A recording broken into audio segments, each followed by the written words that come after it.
911, what do you have to cover your mouth to say? My husband is dead. He has blood under his head. No. It's all bloody. He's all bloody? Yeah. Where's he bleeding from? It looks like the back of his head. It looks like somebody's been through here. This chilling 911 call was made by Miriam Helmick on June 10th, 2018, after she found her husband dead on the kitchen floor. Alan was on the floor in the kitchen. It looked like he had been shot in the head, and we had a bullet casing next to his body. When officers asked Miriam if she had any doubts about who could have done it, Miriam named her stepson. You're I like you because you're doing this. The case took an even stranger turn when Miriam claimed to have found a note from the killer. There's a card inside that says, "Alan's first, you're next. Run, run, run." But the most unexpected twist came when detectives realized the killer had been inspired by the plot of a movie. The crime scene reminded investigators of a movie scene. After a harrowing 911 call, police in Whitewater, Colorado rushed to the scene. When they arrived at the scene, they found a situation that matched the urgency of the call. 62-year-old businessman Alan Helmick had been shot and killed. It looked like the house had been ransacked. At that point, she sees Alan laying on the kitchen floor on his back with blood under his head. Alan was on the floor in the kitchen. It looked like he had been shot in the head, and we had a bullet casing next to his body. They did a very quick security sweep to make sure there wasn't a suspect still on scene. At first glance, the house looked like it had been robbed. The drawers were open and trash cans were tipped over. It appeared to be a possible robbery homicide. After a quick look at the scene, police took Alan's wife, Miriam Helmick, to the station for questioning. She had been there when they arrived. At the station, detectives simply asked her to walk them through her day leading up to the crime. I had some errands I needed to run today, so we would meet later, so he got in the shower and got dressed. Okay, what time did you leave? About 8. Miriam gave a clear account of her day and the places she visited. She even had several voice notes to support her story. She started listing off everywhere she had been. She told us that she was calling Alan several times, was getting his voicemail. Hi, Alan. I just want to let you know I'm going to Walmart. If you're going to meet me for lunch. But the voice notes weren't all. She also had receipts from the places she had visited. It seemed as if she was too prepared for everything. I think I have all the receipts in my pocket. The evidence she provided, along with cell phone tower data, confirmed she was telling the truth. Still, police took all necessary steps to ensure she couldn't flee if she became a suspect, but they found nothing to hold her. They take those items to check them for any kind of gunshot residue or blood spatter that might indicate Miriam had something to do with this. And those results came back negative. To be thorough, detectives asked Miriam if Alan had any enemies or anyone who might want to harm him. The answer came back negative. Did he have any enemies, any problems with any of his contracting work going on, any disputes? Would he share that with you if he did? I think so. He shared a lot with me. After speaking with Miriam, investigators returned to the crime scene and began a closer analysis. It became clear the robbery had been staged. It was carefully planned to mislead them. This led them to believe the killer likely knew Alan. While they initially suspected Miriam, her alibi checked out and she was ruled out as a suspect. But just as the case seemed to stall, Miriam dropped a bombshell that shifted everything. In Delta. And somebody tried to torch our car. So the car actually got torched in Delta? This shocking incident took place just 6 weeks before Alan's murder. They took a stick or a big like restaurant skewer and put some kind of gauze on it and stuck it down in the gas tank and lit it. It became clear that someone wanted Alan dead, and that person had likely been watching him for a long time. Well, Alan and Miriam had driven to Delta for the closing on their business. They were selling Alan's title company to a purchaser, and they had finished the transaction and had parked out front and collected a check for over $100,000 for the sale of this business, and got in the car. And while she's in the business, the car starts smoking. Alan looked in the mirror and saw that the vehicle was on fire. He got out of the vehicle, went to the back of the car, and a wick was in the gas tank. When Miriam comes out, she hears that Alan's screaming at her to bring her to get a fire extinguisher, that the car is on fire. With that in mind, detectives circled back to the key question, who would want Alan dead? Alan didn't have a lot of enemies, and so who would want to kill Alan in that kind of way by blowing up his car? That was a real mystery. Detectives asked Miriam if she suspected anyone who might want to harm him. You have no idea who would do this to you or Alan? No, not at all. I mean, it's just weird. I don't know. We've been hashing it over last night. Investigators reviewed records related to the case and came across a recording of an old interrogation with Alan. They played it, hoping to uncover something useful. Do you know anyone that would have a problem with you? I do not. Over the years, active as I was in business in this area, there's going to be some unhappy people because I turn people down on loans from time to time. But I think I was well respected in the savings and loan industry. There are two people that have had a problem with me. Okay, who are those two people? I can't imagine them being vindictive because they're too much exposed. Right. They did stupid things, but they're not stupid people. In a desperate search for answers, detectives had even asked Alan if he believed his wife could be involved. Oh, God. No, I don't think that. Not at all. That would be terrible. No, why would you do that? What would she gain if you died yesterday? What he would get is a mess. She gets nothing that was created prior to the marriage. After going through Alan's recording and finding absolutely nothing, they were left with more questions than answers. The detectives needed to learn more about who Alan was close to, and when they asked Miriam, she pointed at someone they hadn't expected, his own son, Alan Jr. Tell me more about Alan Jr. He's had,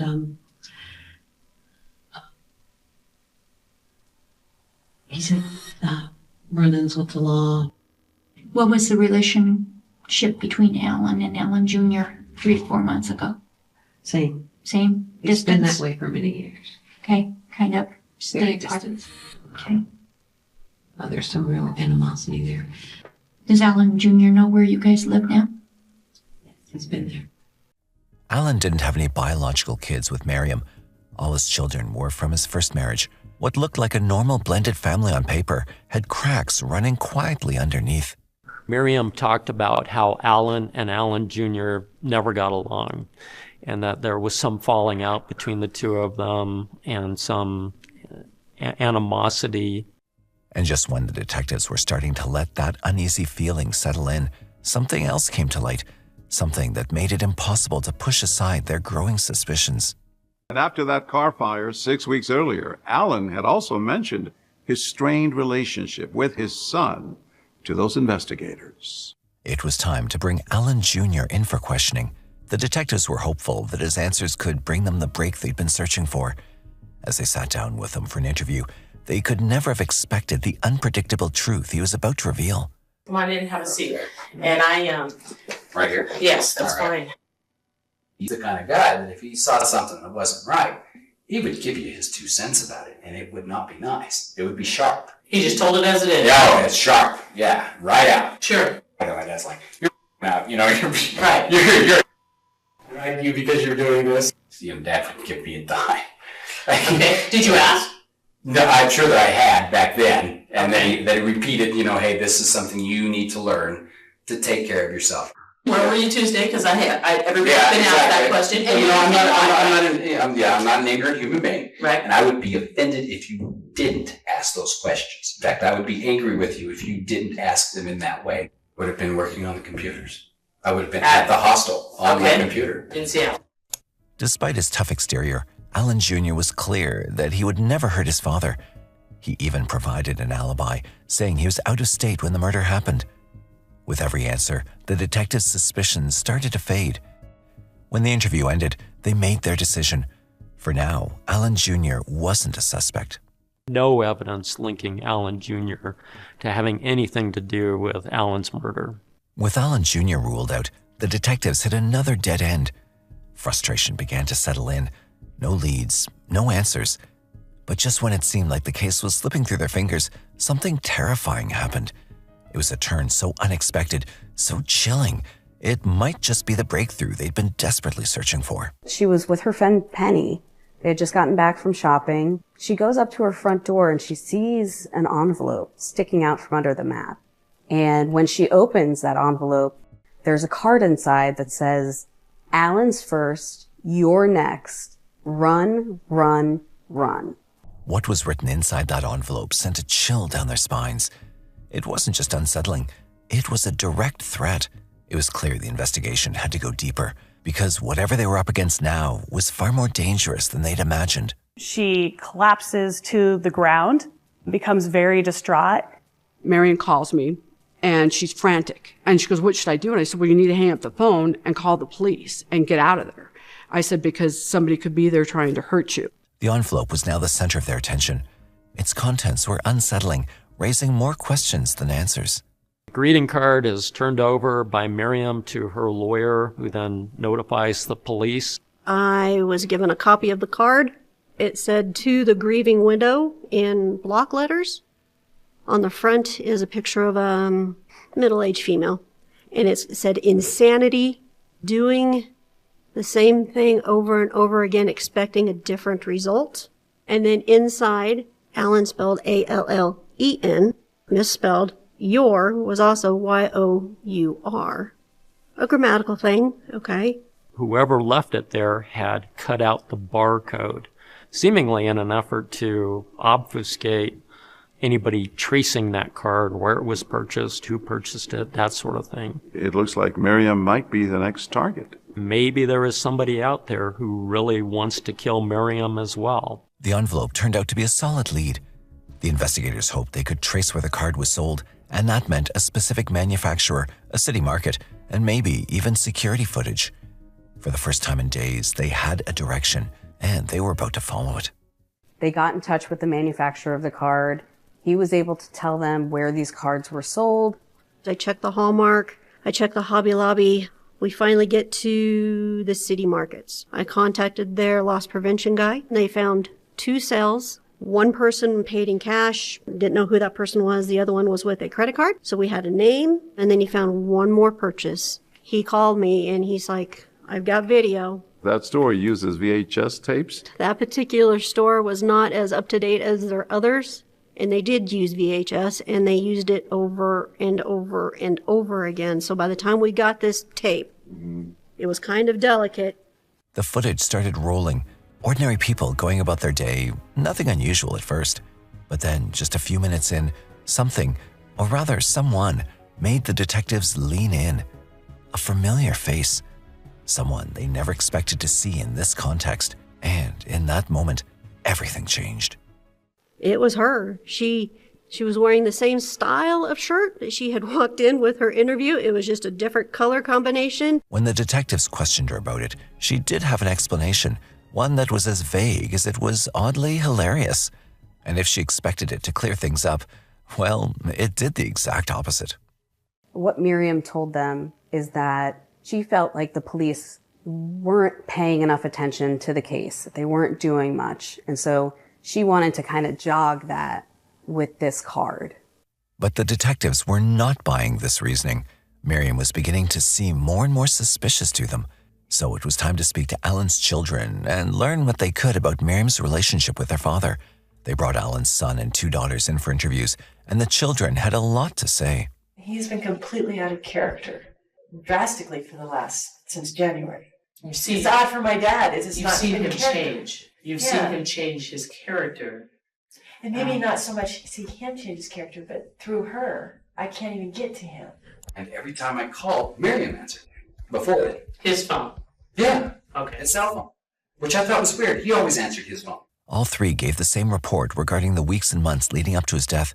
According to them, he'd stopped answering and returning calls, and the only way to get in touch with them was through Miriam. Hey, Miriam, this is Christy. I've been calling my dad for about a week, and I'm not hearing back. I'm like, well, Dad, is your home phone hooked up? He's like, no. I'm like, well, how does anybody get a hold of you? Well, Miriam doesn't want anybody to bother me.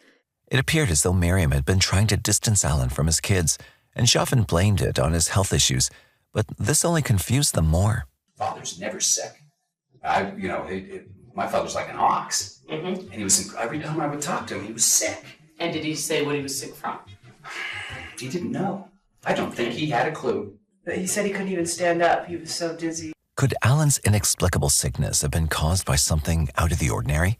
The detectives wished to look into this further, but this was only the beginning of the information that children would reveal about Miriam. Next, they gave the police information regarding something far more suspicious. There was the sudden loss of her daughter, and then a shocking development with her first husband. While Miriam and her first husband, Jack, were in bed, Jack shot himself in the head. It seemed Alan was not the first husband of Miriam's to die from a gunshot wound to the head. At the time, Jack Giles' death was ruled as a suicide, and considering that he and Miriam had lost one of their daughters just a short while prior, it had not been questioned much. But when the detectives now looked into the past case file, a few suspicious details stood out to them. Police ruled it a suicide. There were some strange circumstances, though. Things like he used his right hand to pull the trigger. Jack was a lefty. In addition to this, the local officer who had ruled the case a suicide had been none other than Miriam's half-brother. With every new piece of information, Miriam was beginning to look guiltier by the second. But there was still more information that children had on Miriam. What they revealed next had been told to them by one of Miriam's own friends. Just a few months after Alan's death, and with suspicion mounting against her, Miriam had begun to see somebody else. Miriam had contacted me first. She wrote, "Saw your profile and loved it. I can dance, any dance, and I'm pretty good at it. Your profile requirement described me complete to a T." She says, "I'm going to go down there." I said, "What?" I mean, this is just months after Alan had died. Even my girls were like, "Gosh, she's dating already?" And I said, "Yeah." From the looks of things, Miriam had not even waited for Alan's case to be solved before she went on the hunt for her next rich husband. This was a stark contrast from the heartbroken wife that she'd tried to act as when the detectives first spoke to her. Now they were almost sure she was involved in some way. The only problem was, all the information was circumstantial at best. They had no evidence to prove her involvement, but Alan's children had one last bombshell to reveal. One of Alan's children said she specifically remembered seeing a .25 caliber pistol in his sock drawer. They couldn't find that gun after the murder. A .25 caliber bullet had been used to kill Alan, but with the gun missing, they had no way to know if it had been fired from his own weapon. However, now they had a lead to chase, and if they could find the murder weapon and link it to Miriam, it would be the evidence they needed to close the case once and for all. While the police now had a decent amount of circumstantial evidence against Miriam, they were still on the hunt for something more concrete. They were able to apply for a warrant to review her phone records and computer, and what they found would leave them shaken to their core. I recovered approximately 180 online medical searches for things such as Viagra overdose, Ambien overdose, lisinopril overdose, a combination of those three drugs mixed together, pain-killing overdoses. I think she was looking at various ways to kill Alan. The time frame of these searches was in the months leading up to his murder, the very same time that Alan's children had said he'd mysteriously fallen ill and had distanced himself from them. Could his sickness have been due to Miriam's attempts to get him to overdose? Though they had no way to prove this, they now wondered if Miriam had tried to kill her husband in other ways before she'd finally been successful. And that's when they realized that she could likely have been behind the failed car explosion attempt. After all the dust had settled, our investigators started thinking about what had transpired in Delta.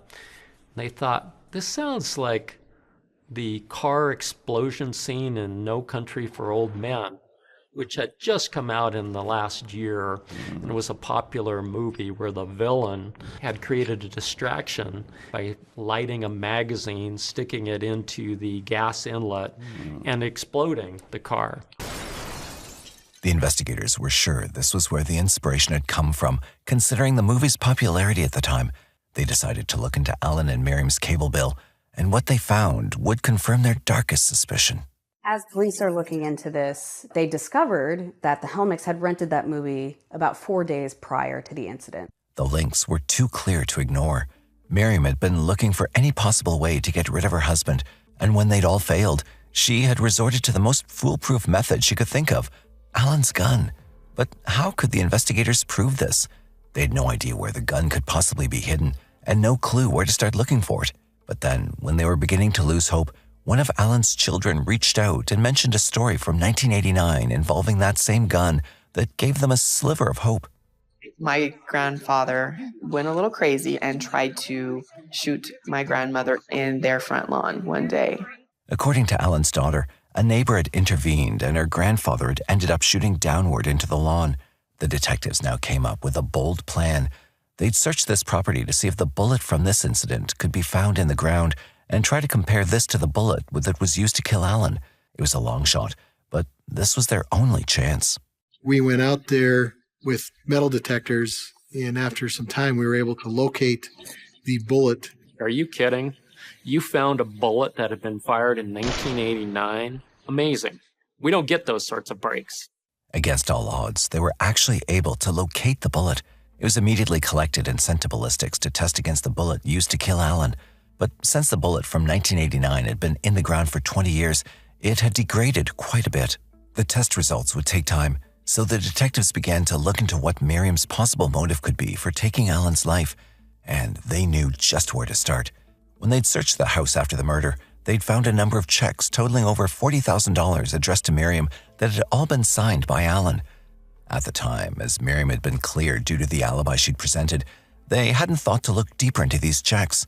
But now that she was under suspicion, they needed to make sure they were real. And when the checks were examined by forensics, something very quickly became clear.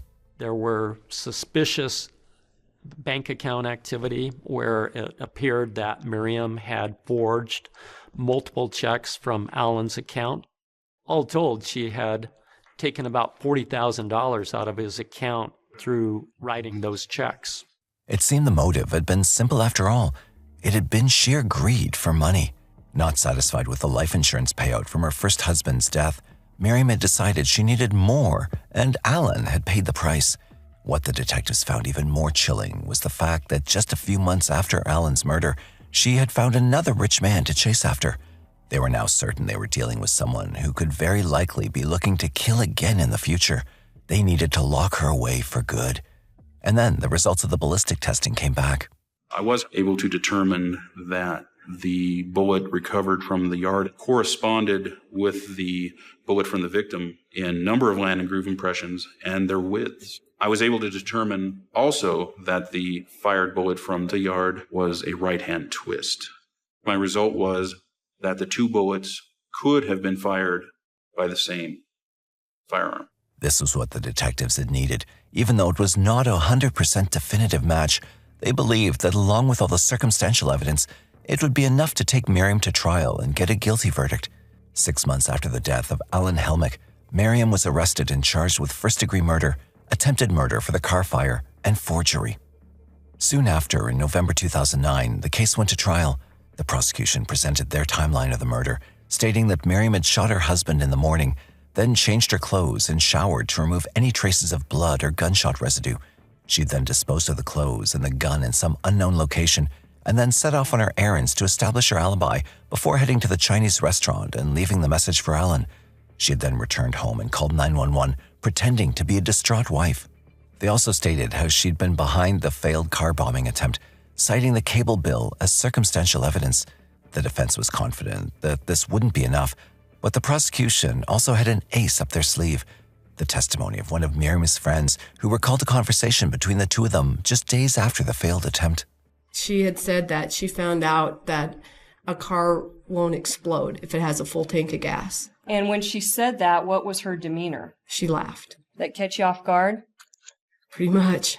The testimony from her friend only strengthened the prosecution's case that Miriam had been behind the car bombing. But then the defense did something unexpected. They called Miriam to the stand in her own defense. Once you got inside, what did you see? I saw Alan on the floor. I dropped my bags and went to him. He was cold and gray. I held his hand for a few minutes and tried to make some sense of it all. Miriam was on the stand for 2 days, speaking in her own defense, and it seemed like her statements were causing some doubt within the jury. The prosecution was now worried, but they made a daring move when they got a chance to cross-examine her. They shifted focus away from Alan's murder to the infamous card that Miriam had admitted to sending herself. You were just acting at that time, weren't you? Yes, just briefly. You concocted a complete ruse to lead them on a wild goose chase away from you and towards some phantom killer out there, correct? If they'd actually had contacted me or listened, then maybe I wouldn't have been at that point. Finally, after 16 days of testimony, in December 2009, the jury sat down to deliberate, and in the short span of 5 hours, they'd reached a unanimous decision. Miriam was found guilty on all counts, but in an interview after the verdict, she had a lot more to say. Prosecutors say that you fraudulently had written about $40,000 in checks on Alan's money, that he was about to find out, and that's why you killed him. He could look up online anytime and see what was coming out of his bank account. Nobody stopped him from doing that. So anything that was written with his approval. Did you steal any money from Alan? No, I didn't take anything from him because everything that was put into the bank went into his bank account. None of it came to me.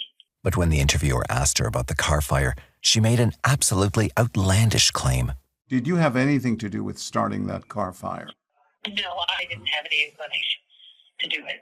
But I almost believe that he started his own car fire. You mean to tell me that Alan started the car fire himself? Why would he try to do that and possibly hurt himself? Well, I don't think he thought about hurting himself, and it took me a while to wrap my head around that he would possibly do anything like that. Miriam stated that Alan had started the fire himself for the insurance money, but as a man who already had a considerable amount of wealth, the police couldn't understand the logic behind this. When asked about the gun, she claimed she had no knowledge of it until after the murder and had no idea where it could possibly be. Do you believe your mother had anything to do with Alan's murder? I do not. With your father? I do not. No. In all of this, Miriam's son from her first marriage, Chris, stood by his mother's side, defending her innocence. However, in the end, none of it was enough, and Miriam Helmick was sentenced to life in prison without the chance of parole. Since then, she's made numerous appeals, but they've all been rejected. We hope that Alan's family and loved ones can find some form of peace and closure, knowing that justice has been served and his killer will never walk free again.